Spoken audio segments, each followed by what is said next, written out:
Muito bem, a gente vai falar sobre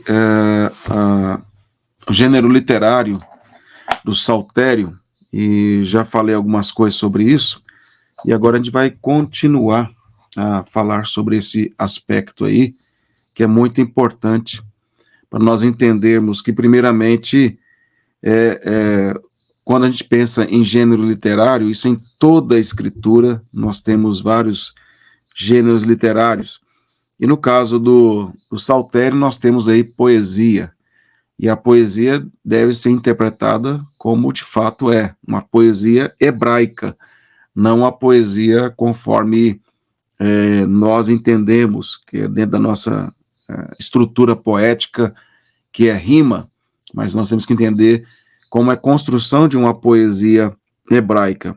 Nós encontramos vários gêneros literários em Provérbios, Eclesiastes, Jó, que está dentro da categoria de sabedoria, que também utiliza de poesia hebraica. Mas no saltério, nós encontramos também, em forma poética, narrativas históricas, nós encontramos a lei sendo mencionada poeticamente, confissão, admoestações, louvores e profecias, são as chamadas, os chamados salmos messiânicos, que estão falando do Messias, que é Cristo. Então são várias maneiras aí, variedade de gêneros literários. A gente, como pode ver essa imagem aí, tem salmos de louvor, de lamentação, de confiança, de hino, de ações de graça, sabedoria e assim, de realeza. Tudo isso está dentro desse gênero literário que é poesia, que é manifestado de variadas formas aí, como nós podemos ver. E isso é importante, porque se você não entender que o salmo ali tal está falando sobre confissão de pecados, e aí você não interpretar desta maneira, você vai ensinar coisa errada. Ou às vezes o salmo está falando de ações de graças, e aí a pessoa interpreta como se fosse uma confissão ou qualquer outra coisa. Precisa entender esses aspectos aí que envolve o gênero literário do texto. Nós encontramos, por exemplo, em alguns salmos, alguns textos que estão narrando poeticamente algum evento, que há outra passagem que é narrativa. Exemplo, quando a gente olha para o Gênesis capítulo 1 e capítulo 2, está narrando ali o quê? É uma narrativa histórica sobre a criação da terra e como o homem foi criado. Quando a gente olha no Salmo 8, nós encontramos uma narrativa da criação de forma poética. Por exemplo, vamos ver aqui no Salmo 8, verso 3 e 6. Diz assim: quando contemplo os teus céus, obra de teus dedos, e a lua e as estrelas, veja, está falando aqui que os céus, a lua e as estrelas foram criadas pelo Senhor, que estabeleceste, que é o homem que dele te lembres, e o filho do homem que visites. Fizeste, no entanto, por um pouco menor do que Deus, e de glória e de honra o coroaste. O Salmo 8 está falando do que está narrado lá em Gênesis, capítulo 1 e o capítulo 2, criação dos céus e da terra. E aí o homem colocado para dominar a terra que Deus criou para que ele dominasse e o representasse ali no seu domínio. A mesma coisa a gente encontra, por exemplo, no segundo livro de Samuel, lá no capítulo 7, eu vou só mencionar aqui, no versículo 11 a 17, que fala sobre a profecia, a promessa de Deus para Davi, dizendo que da sua descendência seria um descendente que teria um reino eterno, e que o reino de Davi, segundo Samuel 7, o reino dele, do seu descendente, seria eterno, e estabeleceria uma casa para todo sempre. E aí nós vemos que essa narrativa e profecia, vamos dizer assim, na verdade é uma profecia lá em 2 Samuel, narra Deus falando, então tem um aspecto de narrativo, mas dentro da narrativa tem uma profecia acerca de Davi e a sua descendência. Isso é depois mencionado nos Salmos, e eu cito aqui o Salmo 89, verso 2 a 5, diz assim, Salmo 89, verso 2 a 5, pois disse eu, a benignidade está fundada para sempre, a tua fidelidade tu a confirmarás nos céus, dizendo, fiz aliança com o meu escolhido e jurei a Davi, meu servo, para sempre estabelecerei a tua posteridade e firmarei o teu trono de geração em geração. Firmarei o teu trono de geração em geração. E mostra que a aliança foi feita com Davi, o seu servo. É uma citação do que está lá em 2 Samuel 7. No mesmo Salmo 89, no verso 31 e 32, diz, se violarem os meus preceitos e não guardarem os meus mandamentos, então punirei com vara as suas transgressões e com açoites a sua iniquidade. Aqui é uma citação direta do que está lá em 2 Samuel 7, quando Deus fala que puniria aí os descendentes de Davi, do que está lá em 2 Samuel, capítulo 7. Isso vai se repetir várias vezes no Saltério. Tanto uma citação com linguagem poética das narrativas, das profecias, como também das leis do Pentateuco. E, mostrando que a música ela é um instrumento para memorizar as leis, memorizar as narrativas, memorizar as profecias, mas de forma poética, sempre entendendo isso. Nós temos aí, então, a forma da escrita poética dos Salmos, tem formas diferentes. Nós temos esses estilos literários diferentes, como eu coloquei, lamentações, confissão, louvor, ações de graças e tal. Porém, também temos dentro da estrutura do Salmo algumas formas de escrita diferente. A poesia pode ser escrita de forma acróstica, que é como a gente pode encontrar aí no Salmo 19, a gente pode encontrar no Salmo, o Salmo 119, nós podemos encontrar isso no Salmo 145, 9 e assim por diante, que é o poeta inspirado ali, ele fazia uma linha começando com uma letra do alfabeto hebraico, depois ele fazia, ou às vezes, como é o Salmo 119, ele fazia como se fosse um parágrafo, aí sempre cada linha começando com aquela letra do alfabeto hebraico na sequência certa. Isso aí é muito trabalhoso, é uma obra de arte. Ele conseguir fazer isso aí, fazer declarações que não tem nada a ver com rimas que a gente faz, mas declarações profundas relacionadas àquela letra, que começa com aquela letra, e as linhas ali se complementando de forma, usando o paralelismo da poesia hebraica, seja para fazer um contraste, seja para reafirmar. Basta lermos aí o Salmo 119, que é o maior salmo de todo o Saltério. Esse Salmo 119, possivelmente, tudo indica, até pelo seu tamanho, ele não foi feito assim de uma etapa só. Ele deve ter passado por momentos, não estou dizendo de autores diferentes, mas deve ter demorado muito tempo para que ele fosse feito da maneira como ele foi feito, pela sua extensão, pela sua unidade de entendimento, de pensamento e pela essa forma acróstica de se escrever. Por exemplo, o Salmo 1, ele começa com Aleph e termina com Tav, e está dentro dessa perspectiva, mas o Salmo 119 é o principal nesse sentido de exemplo. E aí nós temos o quiasmo, o quiasmo é uma maneira de espelhar uma situação com a outra. Então a gente tem aí o quiasmo, que eu vou dar um exemplo daqui a pouco, entre salmos, como que nós podemos enxergar o quiasmo aí, que é uma uma maneira poética dos salmistas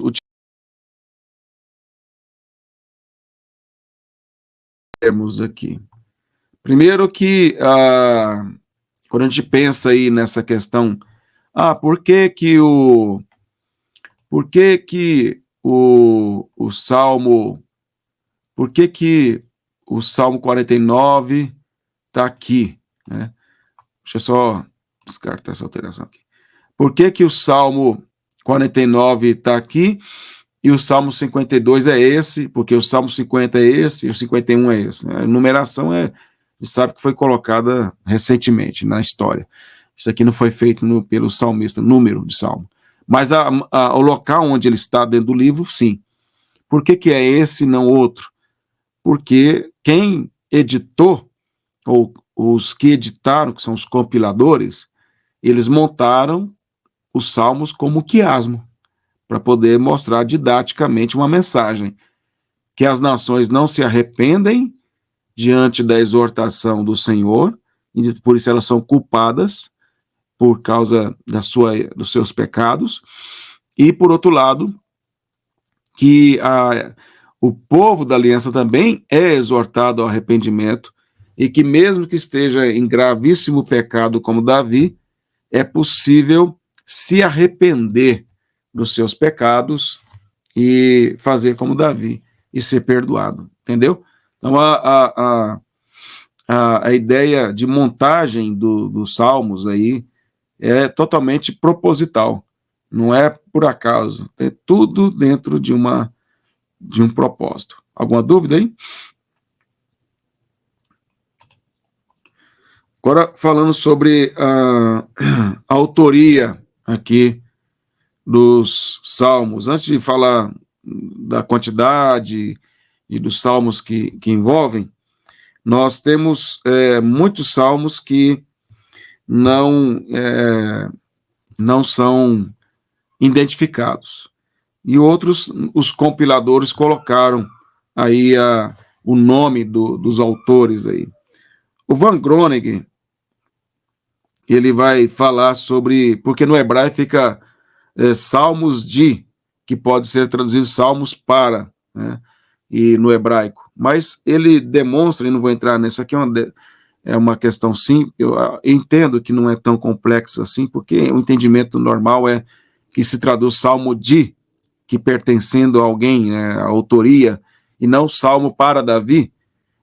O entendimento dele é que, na verdade, sempre vai ser assim, que é salmo de Davi, salmo de Salomão, salmo de Moisés, e não salmo para Moisés, para Davi, e como alguns podem entrar nessa questão.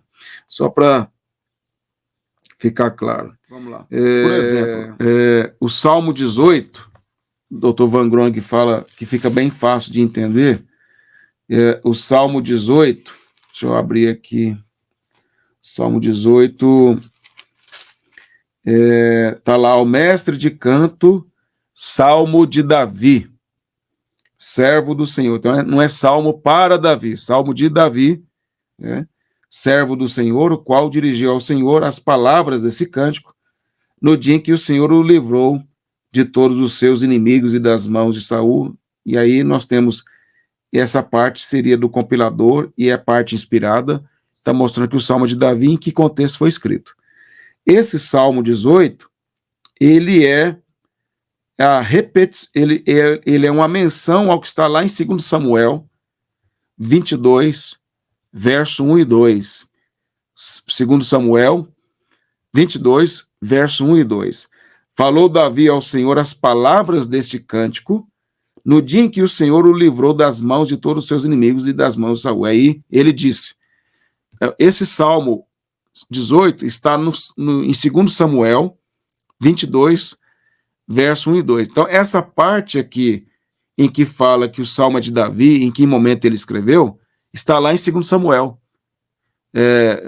Isso mostra que quem colocou com base no que estava já registrado. E isso demonstra claramente que é Salmo de Davi, e não para Davi, e assim se aplica ao restante. Então, essa é uma discussão mais simples, né? Não vejo, sinceramente, dificuldades nisso aqui, mas caso alguém coloque, porque lá no hebraico pode ser para, não tem muita... Por exemplo, tem salmos que não aparecem a nota de identificação, como é o caso que a gente viu no Salmo 18, aí, que fala sobre Davi sendo o autor. Mas o Novo Testamento, às vezes, nos esclarece quem é o autor.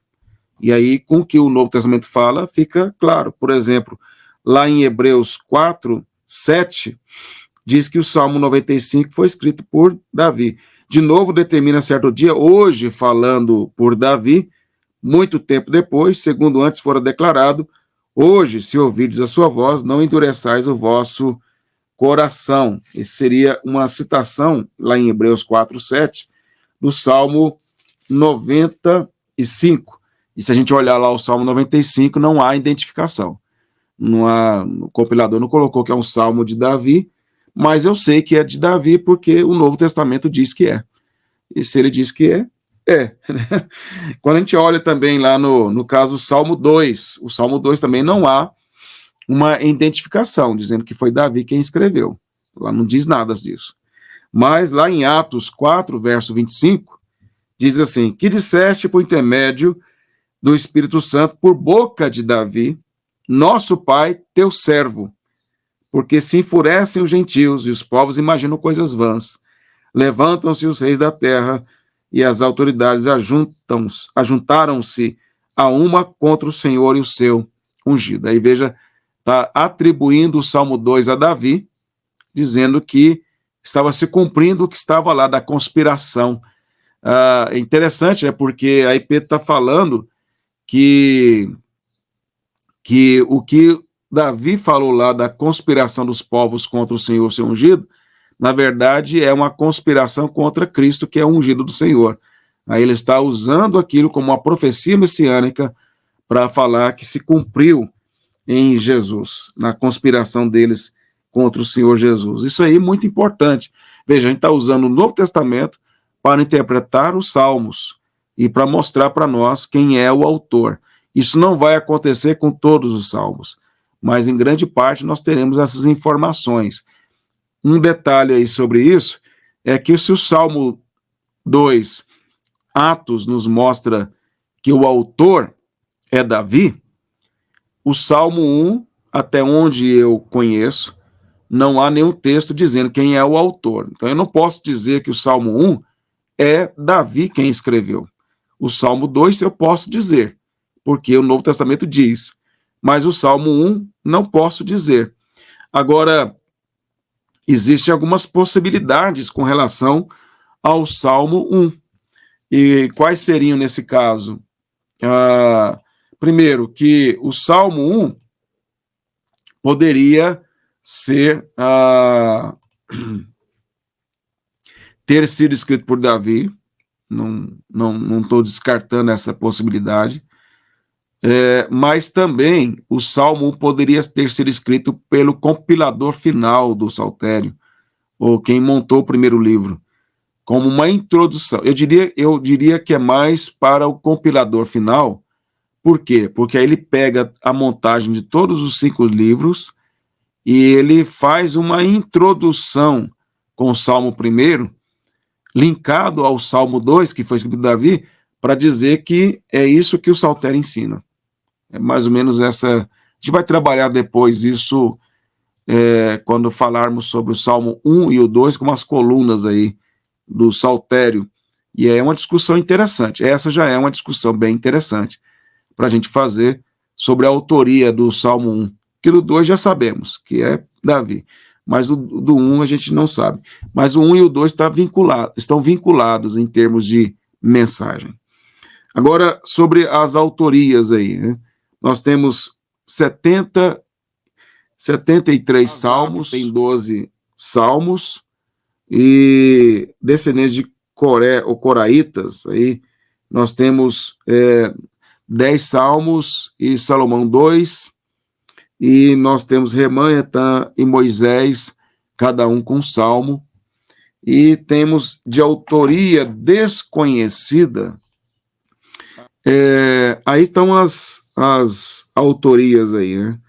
Os salmos de Asaf, Anônimos, Salomão, né? Emã, Etã, Moisés. Tem aqui também um que é atribuído a Ageu, que seria entre os anônimos, mas não, Zacarias, mas não é dito lá que são possibilidades de autoria. Davi, filhos de Corá, e assim por diante. Então, as autorias, normalmente elas não são fáceis de serem identificadas, e impossíveis algumas, porque não há descrição, não há citação delas em outras passagens, como a gente viu lá de Atos, ou Hebreus, falando que é Davi, ou outra pessoa qualquer. Mas o fato é que aquelas que a gente precisa saber já estão bem informadas. Então, basicamente é isso que a gente aprendeu. Nós temos aí esses coraitas, que eram filhos de Corá, que era família levita, do clã dos coatitas. Então você pode ver, ou é filhos de Corá, coatitas ou coraitas, tanto faz, vai estar dessa maneira aí. Esses coraitas descendiam de Corá, um levita da casa de Coate, e Corá ficou conhecido, o Coré, depende da tradução, Corá ficou conhecido aí na Bíblia por ter sido engolido ali pela terra, quando se opôs à liderança e o sacerdócio de Moisés e Arão, lá em Números 16. Só que lá em Números 16, aliás, Números 26, é importante a gente ler lá, que há um detalhe muito interessante, porque a dúvida é, se toda a casa dele foi destruída, por que teria os coraitas ainda para escrever, né, sobre isso aí? Mas quando você vai lá em Números 26, vou ler aqui a partir do verso 9. Os filhos de Eliabe, Nemuel, Datã e Abirão, estes, Datã e Abirão, são os que foram eleitos pela congregação, os quais moveram a contenda contra Moisés e contra Arão no grupo de Corá. Aí o Corá aparecendo. Quando moveram a contenda contra o Senhor. Quando a terra abriu a boca e os tragou com Corá, então aqueles lá, Mirão e tal, morrendo aquele grupo, morreu o grupo, quando o fogo consumiu 250 homens, isso serviu de advertência. Mas os filhos de Corá não morreram. Então, os filhos de Corá não morreram. Esses filhos de Corá não cometeram os mesmos pecados do pai. Eles não concordaram. E eles foram mantidos vivos. Somente Corá e aquele grupo lá é que morreu. E então, dessa descendência é que saem os coraitas ou coatitas, que compuseram muitos salmos que estão no Saltério. Remã e Etã são outros dois autores que aparecem também e não são conhecidos. Eles são dois irmãos da tribo de Judá, que eram conhecidos como pessoas muito sábias. Está lá em 1 Reis 4:31. Vou ler o verso 30. Era a sabedoria de Salomão maior do que a de todos os do Oriente e do que toda a sabedoria dos egípcios. Era mais sábio do que todos os homens, mais sábio do que Etã, Esraíta, e do que Remã, Calcol e Darda, filhos de Maol, e correu a sua fama por todas as nações. Veja, Salomão era homem mais sábio que das outras nações, que os egípcios, e os sábios de Israel. Dentre os sábios de Israel é citado Emã e Etã. Logo, Emã e Etã eram contemporâneos de Salomão, e eles foram usados por Deus para escrever salmos, como os que nós sabemos que foram escritos por eles. Então, quais foram os salmos escritos? Salmo 88, Remã, e o Salmo 89. Interessantíssimo, por ser o Salmo 88. Não tinha me atentado a esse detalhe aqui. Porque eu acho interessante ser o Salmo 88, escrito Cântico de Salmo dos Filhos de Corá, um mês de canto para ser cantado, cito Salmo didático de Remã. O Salmo 88 é um salmo em que o salmista, que é Etan, que é Remã, melhor dizendo, ele fala do seu sofrimento. Ele fala que, no final do salmo, ele diz assim: ando aflito e prestes a inspirar desde moço. Sob o peso dos teus terrores, estou desorientado. Por sobre mim passaram as tuas iras e os teus terrores deram cabo de mim. Eles me rodeiam como água de contínuo. Há um tempo me circundam. Para longe de mim afastaste amigo e companheiro, e os meus conhecidos são trevas. Etan está falando aqui, o salmo termina depressivo. Remã, né, na verdade, ele fala da sua angústia, do seu sofrimento, da sua aflição. Os homens mais sábios de Israel, no período de prosperidade do reino de Salomão, era alguém aflito, alguém angustiado. Lá no verso 4 e 5, sou contado com os que baixam a cova, sou como um homem sem força, atirado entre os mortos, como os feridos de morte, que jazem na sepultura, dos quais já não te lembras, são desamparados de tuas mãos. Ele sentia como um homem morto, desamparado, e era um homem sábio. Isso mostra aqui, primeira coisa, que alguém que é sábio, e o sábio é quem? Aquele que teme ao Senhor, não está isento de passar a vida toda sendo afligido. Ele passou a vida toda sendo afligido. E ele diz isso. Só que a aflição dele aponta para o Messias, aponta para o Senhor, assim como Jó apontou para Jesus no seu sofrimento. Abandonado, desamparado, cercado de inimigos e aflições e assim por diante, um período tenebroso, isso apontando para Jesus. Então, se a vida dele apontou para Jesus, valeu a pena a aflição dele. Porque no Salmo 89, que é escrito aí por Etan, e aí Etan também era irmão, os dois eram irmãos, né? Você vê que, então, Remã, ele é o afligido, e Etan, ele escreve o Salmo 89, como é que ele começa? Cantarei para sempre as tuas misericórdias, ó Senhor, os meus lábios proclamarão todas as nações a tua fidelidade, pois disse eu, a benignidade está fundada para sempre, a tua fidelidade tu a confirmarás nos céus, dizendo, fiz aliança com meu escolhido e jurei a Davi, meu servo, para sempre estabelecerei a tua posteridade e firmarei o teu trono de geração em geração. O texto que a gente tinha lido já. O Salmo 89 já fala da esperança, da misericórdia e bondade do Senhor e confiança no Senhor. E termina o livro 3, falando sobre a esperança no Senhor. Agora, olha que interessante. O livro 3 começa com depressão, com tristeza, que é o Salmo 73 de Asaf lá, que ele quase desviou porque ele começou a pensar, né, pensar na prosperidade dos ímpios, e aí parecia que nada acontecia com eles, e por mais que ele vivesse um momento que ele obedecesse a Deus, tudo parecia que nada dava certo para ele, só o mal que vinha, e os que faziam mal prosperavam, igual a gente está vivendo no Brasil. E aí ele vai para o tabernáculo orar, o santuário de Deus, e aí ele entende o fim desses homens, que eles estão caminhando para a destruição. E aí o Salmo 73 termina falando que não há bem maior do que o Senhor na vida dele. Quando a gente olha, esse é o tom do livro 3, que ele começa dessa forma, com tristeza e termina com confiança, não é? O Salmo, aí o livro 3, você vê, o 89, ele vai falar de tristeza e de aflição. E o 88 vai falar de aflição, né, que é o de Emã.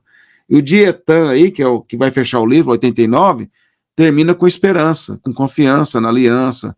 É assim como começou o livro e termina o livro. Por quê? O Salmo 90, que é escrito por Moisés, que abre o livro 4, que é um livro mais de confiança e de maturidade, começa como ao tom do... Olha, eu falei a abertura do livro 3, que é o Salmo de Asaf, lá com tristeza. Mas olha como termina o Salmo, o livro 4. Como começa, melhor dizendo, o livro 4. Senhor, tu tens sido nosso refúgio de geração em geração, antes que montes nascesse e formasse a terra e o mundo de eternidade, eternidade, tu és Deus. Ele começa o livro 4 com a afirmação de que Deus é o refúgio, de que Deus é fiel, é soberano, e que ele cuida do seu povo, e ele vai mostrando a sua confiança no Senhor, que é o tom dado ao início do livro 4. O salmo que abre cada livro dá o tom que vai ser desenvolvido em cada livro, o tema que vai ser desenvolvido em cada livro. E nesse caso aqui, entre o livro 3 e o livro 4, o Salmo 89, ele é a transição, ele não termina com... Se terminasse, imagina só, se terminasse o livro 3 com 88, terminaria depressivo o livro. E não teria muito a ver com o 73 lá, que terminou bem, que começou o livro. Mas como ele termina com 89, que fala de confiança, é a transição perfeita, didática, para o início do livro 4, que vai falar sobre confiança no Senhor. Veja, tudo é por acaso, nada é por acaso, né? Tudo é proposital, tudo é didaticamente bem colocado aí para podermos entender aí essa questão da formação do saltério. Então, isso aí é importante para nós entendermos aí. Um pouco sobre os autores dos Salmos, né? Já falei isso aqui, então, na verdade, isso aqui já foi. É o que eu acabei de explicar aqui, só faltou aqui a questão do Asaf. Asaf aqui, os coraitas já falei, Remã e Etan já falei. Asaf, ele era um levita, escolhido para ser líder do louvor, na verdade, no tabernáculo, porque ele é da época de Davi, e pode ter, sim, vivido um pouco no período de Salomão, mas ele era o líder da equipe de louvor, vamos dizer assim, entre aspas. Havia lá mais de 4.000 vozes, com instrumentos, e Asaf era um músico, ele era quem conduzia essa parte para Davi, e mostrando o quão importante era a sua vida em relação a isso, né? Quanto que ele era um homem talentoso e que foi usado para escrever salmos. Agora, sobre a formação dos livros e os compiladores. Quando a gente vê a quantidade de livros no saltério, são 5 livros. Por que não são 7 livros? Poderia ter 7, perfeição, completo. Por que não são 10? É outro número simbólico da Bíblia também, de algo completo e tal. Por que não? Por que não 12? Mais 5 livros. A razão, ao nosso ver, é porque é uma referência à base o fundamento do saltério. A base e o fundamento do saltério é o Pentateuco, os 5 primeiros livros da Bíblia, livros de Moisés, e que é a base não só do saltério, mas é a base de toda a Escritura. E toda a Escritura é baseada, a sua teologia se desenvolve, a revelação dentro do conteúdo que está dentro do Pentateuco. O Pentateuco é a base de todo o Antigo Testamento e também, naturalmente, é a base de toda a Escritura. E aí o saltério, ele seria essa referência ao Pentateuco. Algumas afirmações, algumas evidências que demonstram isso, nós não temos provas disso, porque não há nenhuma citação direta na Escritura dizendo que os 5 livros foram formados por causa do Pentateuco. Então, a gente não pode dizer, é isso e acabou. que nós podemos dizer é que existem evidências a favor disso. E algumas delas que eu coloco aí. Primeira coisa, citações à lei em vários salmos e a valorização em obedecer essas leis. Então, nós encontramos aí, em vários momentos dos salmos, a lei, a Torá sendo citada, começando no salmo primeiro, lá, falando que ele medita na lei do Senhor. A lei do Senhor é o Pentateuco.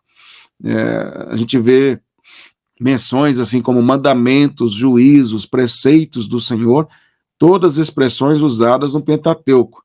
Nós temos vários assim, sobre bênçãos e maldições, baseado em Deuteronômio, sobre aliança, que é revelada inicialmente, e a base dela toda está no Pentateuco. Aliança com os patriarcas é mencionado nos Salmos, e assim por diante. Então, eventos históricos que são narrados no Pentateuco são contados de forma poética nos Salmos. Um Salmo de Moisés abre um dos livros, que é o quarto livro, o Salmo 90, que agora há pouco falei, e assim nós temos vários aspectos, evidências, que mostram que os Salmos se basearam, se fundamentaram no Pentateuco, e a formação em 5 livros, com temas, cada um deles se complementando, imita a forma didática do Pentateuco, onde cada livro tem um tema principal que se complementa. Então, cada livro tem um propósito principal, e esses propósitos principais dos livros do Pentateuco, eles se complementam dentro de uma unidade literária. Assim também são os 5 livros do Saltério, eles se complementam nos seus temas principais. Cada livro tem um tema principal, esses temas principais se completam, dentro de cada tema principal tem subtemas dentro desses aí, que se fortalecem aquele tema principal. A gente vai falar disso aí depois, mais propriedade. Mas ainda dentro dessa questão da relação de 5 livros do Saltério e os 5 livros do Pentateuco, existem semelhanças claras. Por exemplo, nós encontramos no Pentateuco poemas, poesias ali, tem salmos ali, Cântico de Moisés, Miriam, tem o próprio poesia de Adão lá para Eva, em Gênesis 2, e várias outras partes tem poemas lá, assim como os salmos também tem. Poesia. Nós temos, tanto no Pentateuco, quanto no Saltério, nós temos instruções da lei, orientações, constantemente. A própria palavra Torá quer dizer instrução. A lei do Senhor é perfeita, Salmo 19, verso 7. A Torá é perfeita, a instrução do Senhor é perfeita. Exortações, Salmo 19, Davi fala que por esses mandamentos o Senhor admoesta o teu servo. Então ele é admoestado pelos mandamentos do Senhor. Onde estão os mandamentos do Senhor? No Pentateuco. Então, é clara a relação entre Salmos, Saltério e Pentateuco. Existe uma clara, existe uma identificação, a identidade dos compiladores, né? Quem foram esses homens que Deus usou para montar o Saltério, na verdade? E essa montagem, ela vai durar por séculos, não é feita de uma hora para outra, para chegar ao que nós temos hoje, da obra completa dos Salmos. Quando Jesus fala assim, escrito nos Salmos, ele está se referindo aos 5 livros, aos livros selecionados, a esses salmos selecionados que nós temos aí. E aí, quando nós olhamos aí, para a pessoa que poderia ser um compilador, que não quer dizer que foi o único, mas pode ter sido o que fechou os 5 livros, é Esdras. Pode ser. Porque Esdras era um homem, realmente, um escriba, alguém de muita competência. Se não foi Esdras, alguém do calibre de Esdras, que fez isso aí. Por exemplo, nós vemos aí nesses textos do livro de Esdras, falando que ele era um escriba versado na lei de Moisés. Veja, alguém realmente muito habilitado, muito capaz para fechar ali os 5 livros. Ele é alguém que buscava a lei do Senhor para cumprir e para ensinar os seus estatutos e juízos. Veja, estatutos e seus juízos são termos utilizados nos Salmos. Estatutos, juízos, lei. Ele era alguém que era capaz de dominar a escrita de documentos, como fez por rei Artaxerxes, como também alguém habilitadíssimo dentro da erudição bíblica. E era realmente uma pessoa de muita capacidade, de muita habilidade. João Calvino, por exemplo, ele entendeu que possivelmente Esdras teria sido o compilador final do Saltério ou outra pessoa da mesma condição. Ele diz, quem quer que tenha feito a coletânea dos Salmos em um só volume, seja Esdras ou alguma outra pessoa, parece ter colocado esse salmo no início. Então, ele está colocando aqui, na verdade, ele está falando que do Salmo 1 teria sido escrito por Esdras, Calvino achava, colocou lá para dar aquela introdução com o Salmo 2 e fechar o livro, terminar a obra toda. Então, há uma possibilidade de que o Salmo 1 tenha sido escrito por Esdras. E ele teria feito isso para quê? Para introduzir, junto com o Salmo 2, que foi escrito por Davi, que já existia, então, né, para poder ali iniciar o livro, os 5 livros, e depois ele fecharia com os salmos que foram selecionados ali. Talvez ele tenha feito isso, talvez ele tenha feito com uma equipe, não seria nada difícil nesse sentido. O fato é que isso é uma discussão aí longa que poderíamos fazer, mas é apenas aqui uma introdução, né? A intenção é essa. Por exemplo, lá em Provérbios 25:1, diz assim, são também estes provérbios de Salomão, os quais transcreveram os homens de Ezequias, rei de Judá. O livro de Provérbios foi compilado. E lá no verso 1 ao 7 do capítulo 1 de Provérbios, é dito que o livro é de Provérbios de Salomão. Só que o livro de Provérbios não foi escrito só por Salomão, foi escrito por Agur, Lemuel, pelos sábios de Israel, mas Provérbios, de forma majoritária ali, foi escrito por Salomão. E aí, quem montou esse livro de Provérbios fez aquela introdução lá, do verso 1 ao 7, que são os homens de Ezequias, possivelmente aqui, que fizeram isso. Os compiladores, é uma equipe, os compiladores finais. Isso mostra que o compilador tem a autoridade de Deus para fazer isso, o que não seria difícil de entender que Esdras fez a mesma coisa lá com o Salmo, colocando o Salmo 1 como uma introdução sobre aquele ungido do Senhor que as nações conspiram. É o homem bem-aventurado que medita na lei do Senhor de dia e de noite. Então, basicamente, a nossa aula hoje é esta. Depois a gente continua ampliando aí o nosso entendimento.